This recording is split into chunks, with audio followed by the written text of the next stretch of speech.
El día de hoy vamos a hablar entonces acerca de las técnicas de graficación de funciones, operaciones con funciones de variable real y función inversa de una función biyectiva. Empezamos con técnicas de graficación de funciones. Mediante una gráfica conocida es posible obtener nuevas gráficas que tengan alguna relación con ella. Estas relaciones matemáticamente se las representa mediante sumas o productos de constantes con las variables del dominio y rango de la función original. El resultado es una nueva gráfica desplazada horizontal o verticalmente respecto al original. También puede ser que esté reflejada a sí mismo horizontal o verticalmente o con algún efecto de alargamiento o compresión, tanto horizontal como vertical. También es posible que el valor absoluto esté presente sobre una de las variables y, ¿por qué no, alguna de las funciones especiales, algunas de las otras funciones especiales que vimos? Podría ser la función signo aplicada a una nueva función, podría ser la función entero mayor también, ¿por qué no? Todos estos efectos sobre la gráfica conocida se pueden interpretar de acuerdo a las reglas que se describen a continuación. Bien, entonces nosotros vamos a tener, o nosotros conocemos la gráfica de una función común. No sé, se me ocurre de la función x cuadrado. Pero a la función x cuadrado se le puede hacer algunas transformaciones. A la gráfica de la función x cuadrado le podemos hacer transformaciones. Podemos desplazarlas hacia la derecha, hacia la izquierda, hacia arriba, hacia abajo. Podemos, una vez desplazada, encontrar una simetría o una reflexión con respecto a algún eje, no necesariamente horizontal o vertical, puede ser con respecto a algún eje de desplazamiento. También podría tener un alargamiento o una compresión con respecto a cualquiera de sus variables, ¿no? Todo esto de aquí se ve como un proceso que siempre es de una forma mecanizada para generar la transformación de la gráfica. Y este proceso que nosotros vamos a aprender ahora se conoce como técnicas de graficación de funciones. Bien, veamos primero los desplazamientos. Puede darse horizontal o verticalmente, es decir, podemos mover la gráfica de una función hacia la derecha, hacia la izquierda, hacia arriba o hacia abajo. Dada la regla de correspondencia de la función f siendo el valor c mayor que 0, se pueden generar las nuevas funciones. Y igual a f de x más c. Esto genera un desplazamiento de la gráfica c unidades hacia la izquierda cuando el valor c está sumando a la x, y siempre vamos a considerar que c es positivo. Cuando este valor se suma a la x, la gráfica se desplaza c unidades hacia la izquierda. Y igual a f de x menos c. Va a generar también un desplazamiento de la gráfica c unidades ahora hacia la derecha. Fíjense, ahora tenemos x menos c y nuevamente consideramos que el valor de c es un valor positivo. Cuando la c ahora está restando a la x, genera un desplazamiento hacia la derecha. Y igual a f de x más c. Ahora el valor de c suma a la función, ya no suma a la x como en este primer caso. Suma a la función, le sumamos c, lo cual me va a generar un desplazamiento de la gráfica c unidades hacia arriba. Y y igual a f de x menos c, ahora el valor de c se resta ya no a la x como en el segundo caso, sino a la función. A la función le restamos un valor c, entonces se genera un desplazamiento de la gráfica c unidades hacia abajo. Reflexiones. Pueden ser con respecto a alguno de los ejes coordenados. Dada la regla de correspondencia de f, se pueden generar las nuevas funciones. Y igual a f de menos x. Genera una reflexión de la gráfica de f con respecto al eje y. Cuando cambiamos nosotros la x por menos x, tenemos ahora una reflexión de la gráfica de la función con respecto al eje y. Es decir, lo que tenemos a la derecha se cambiará a la izquierda y lo que tenemos a la izquierda se cambiará a la derecha. Y igual a menos f de x. genera una reflexión de la gráfica con respecto al eje X. Ahora, si multiplico a la función por menos o le cambio de signo a toda la función, lo que sucede es que la parte positiva se va a reflejar hacia lo negativo y la parte negativa se va a reflejar hacia la parte positiva. Eso es lo que genera cuando multiplicamos a la función por menos. En el primer caso vimos a la X multiplicarla por menos, cambiarle de signo a la X. En este segundo caso cambiamos de signo a la función. Es importante notar estas diferencias, ¿no? Compresiones o alargamientos. Dada la regla de correspondencia de f, siendo el valor de k mayor que 0, se pueden generar las nuevas funciones. Y igual a k por f de x. Si el valor de k está entre 0 y 1, al multiplicar la función por k, si el valor de k está entre 0 y 1, la gráfica se comprime verticalmente. Y si es que k es mayor que 1, la gráfica de f evidencia un alargamiento vertical. ¿Qué es lo que estoy haciendo aquí? A la y, que es f de x, a la coordenada en y, las voy a multiplicar por un factor k. Si este k está entre 0 y 1, es una fracción, por lo tanto, el valor de y, ¿verdad?, se hace más pequeño, se reduce.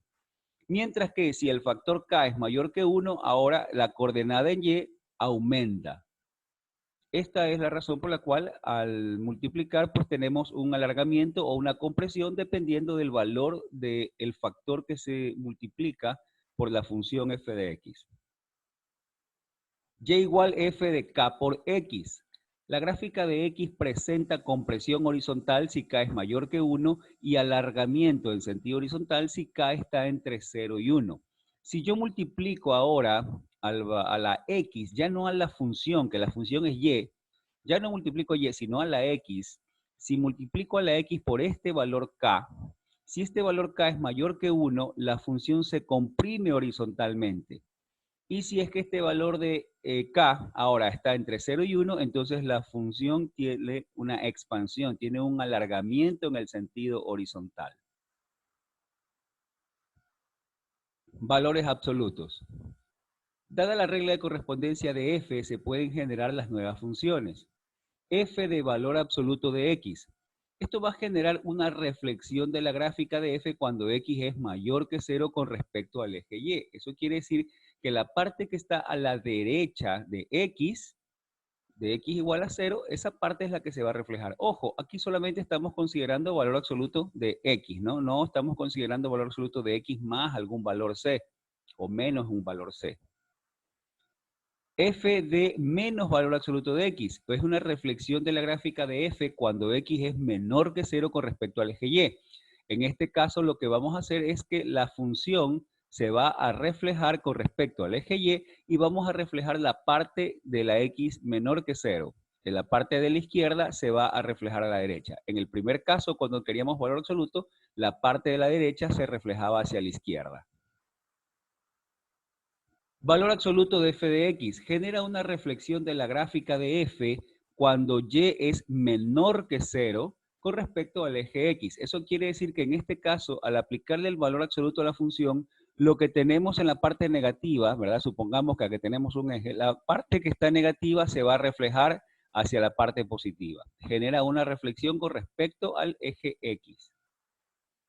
Nótese que en los dos primeros casos se obtiene una función par, ya que f de valor absoluto de x es igual a f de menos valor absoluto de x, y f de menos valor absoluto de x es igual a menos f de menos valor absoluto de menos valor absoluto de x.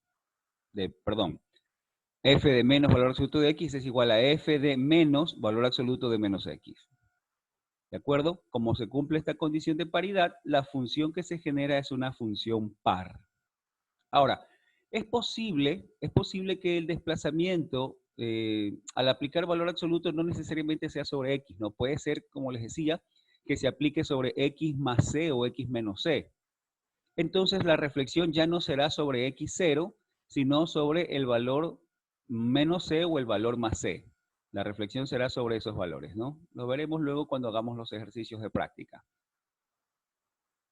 Bien, sigamos. Operaciones con funciones de variable real. Cuando estudiamos operadores lógicos, la conjunción, la disyunción, la condicional y bicondicional se utilizaron para realizar operaciones entre las proposiciones. En conjuntos hicimos operaciones con ellos tales como la unión, intersección, diferencia y complementación de conjuntos. En el conjunto de los números reales también hemos realizado las operaciones fundamentales con ellos. Vimos suma, resta, multiplicación, división, etcétera, ¿no? Ahora tenemos un nuevo conjunto que es el conjunto de las funciones. Así que también podemos definir operaciones en este nuevo conjunto, en el conjunto de las funciones. Al igual que los números, las funciones de variable real se pueden sumar, restar, multiplicar y dividir. Bien, operaciones con funciones. Sean f y g dos funciones de variable real, se definen las cuatro operaciones fundamentales así. Función suma. F más g de x es igual a f de x más g de x. Si yo quiero encontrar la suma de dos funciones, o la función suma, es igual a la función primera más la función segunda, ¿no? Sumo simplemente las dos funciones y obtengo la función suma. Función diferencia. La función diferencia f menos g de x es igual a f de x menos g de x. Función producto. F por g de x es lo mismo que f de x por g de x. Función cociente. F sobre g de x es igual a f de x sobre g de x, con la consideración que g de x debe ser diferente de 0.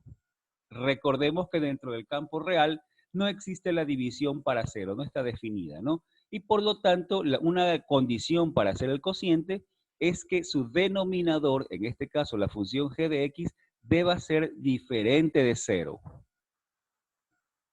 En cada caso, el dominio de la función resultante consta de los números que son comunes a los dominios de f y g, pero los números x para los cuales g de x es igual a 0 en la función cociente f de x sobre g de x deben excluirse de este dominio.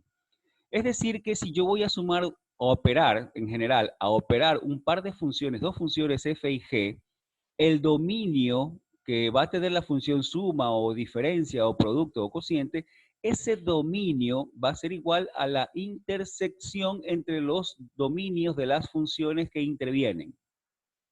El dominio de las sumas tiene que ser la intersección de los dos dominios. Es decir, yo no puedo sumar funciones si es que f tiene un dominio, no sé, digo de 0 a 10, y g tiene un dominio que va desde menos 4 a 5, entonces no puedo sumar y encontrar la función suma en menos 2, por ejemplo, porque no formaría parte del dominio de f, aunque forme parte del dominio de g. Solamente puedo hacer la suma donde el dominio de ambos sea común, es decir, desde 0 hasta 5 en este caso, no lo mismo para las demás. Y en el caso de la función cociente, debemos recordar que puedo hacer el cociente, el dominio será también la intersección de los dominios de ambas funciones f y g, pero con la restricción de que g debe ser diferente de 0. Excluyo del dominio los valores de x que hacen que la función g sea igual a 0. Algunas de las propiedades de las operaciones sobre los tipos de funciones son la suma o diferencia y el producto o el cociente de dos funciones pares es una función par. La suma o diferencia de dos funciones impares es una función impar. El producto o también el cociente de dos funciones impares es una función par. La suma o diferencia de una función par y una impar, ambas no nulas, no es ni par ni impar, no tiene paridad. El producto o también el cociente de una función par y una impar es impar. La suma de dos funciones crecientes o decrecientes también es una función creciente o decreciente.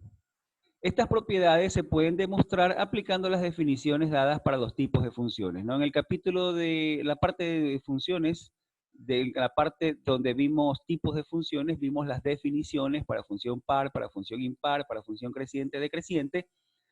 Allí, utilizando su definición, se puede probar todas estas propiedades que hemos indicado aquí, ¿no?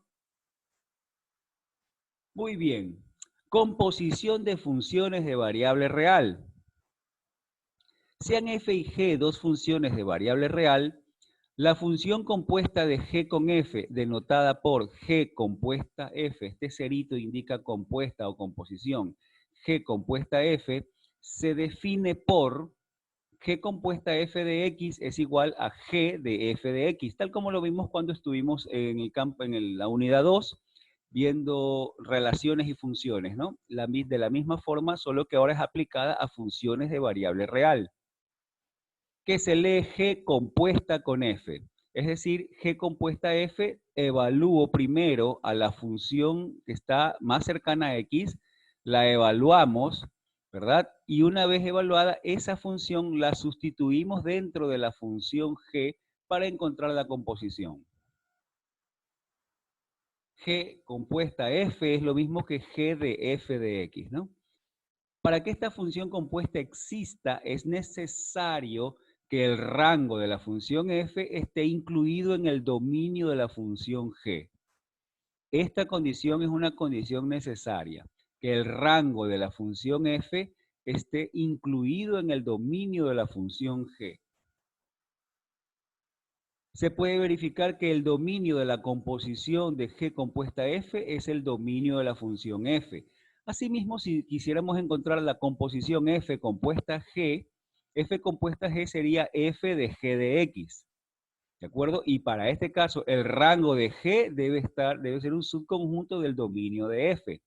Y asimismo se puede verificar que el dominio de f compuesta g correspondería al dominio de g. La función compuesta de f con g, denotada por f compuesta g, se define por f compuesta g de x y es igual a f de g de x, que se lee f compuesta con g. Para que esta función compuesta exista, es necesario que el rango de g sea un subconjunto del dominio de f, y se puede verificar que el dominio de f compuesta g corresponde al dominio de la función g, como ya lo habíamos indicado. Muy bien. Función inversa de una función biyectiva. Veamos lo que es una función biyectiva. Una función de variable real f es biyectiva si y solo si la función es inyectiva y la función es sobreyectiva al mismo tiempo. Para obtener la inversa de una función biyectiva, representada con f exponente menos 1, debemos realizar lo siguiente: cambiar f de x por x y reemplazar x por y. Despejar y.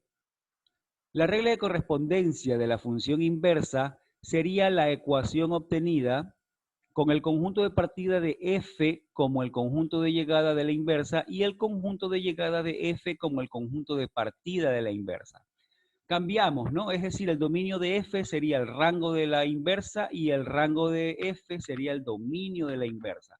Invertimos estos valores, ¿no? Invertimos, cambiamos la x por y y cambiamos la y por x. Esa es la condición de la inversa, ¿no? Invertimos, no confundir con la recíproca. El recíproco del número 3 es 1 sobre 3, un tercio. No se trata de eso en este caso, se trata de invertir la x con y la y con x. Gráficamente, cuando se representan f y la f inversa en un mismo plano cartesiano, ambas son simétricas respecto a la función identidad f de x igual a x. Eso quiere decir que si yo grafico a las funciones f y la función inversa en un mismo plano, se debe visualizar que exista simetría entre ambas con respecto a la recta y igual a x, a la recta que está inclinada a 45 grados, ¿no? Debe existir simetría entre la función f y su inversa. De no existirla, entonces, algo no estaría bien. Otro aspecto a considerar es que la monotonía de f se mantiene con respecto a la función inversa. Es decir, si f es estrictamente creciente, la inversa también lo es. Mientras que si f es estrictamente decreciente, la inversa presenta la misma característica. No hay que olvidar que la composición entre la función y su inversa constituye una función identidad en X, mientras que la composición entre la inversa y la función permite construir una función identidad en Y, lo cual ratifica que la composición de funciones no es conmutativa. Recordemos que estas propiedades, vimos las propiedades de la composición de funciones cuando vimos las relaciones y funciones, el capítulo de relaciones y funciones, ¿no? Allí vimos propiedades de la composición de funciones. Por si no lo recuerdan, los pueden verificar allí, ¿no? Bien, con esto terminamos entonces la parte teórica correspondiente para el día de hoy. Nos vamos a la parte de ejercicios ahora.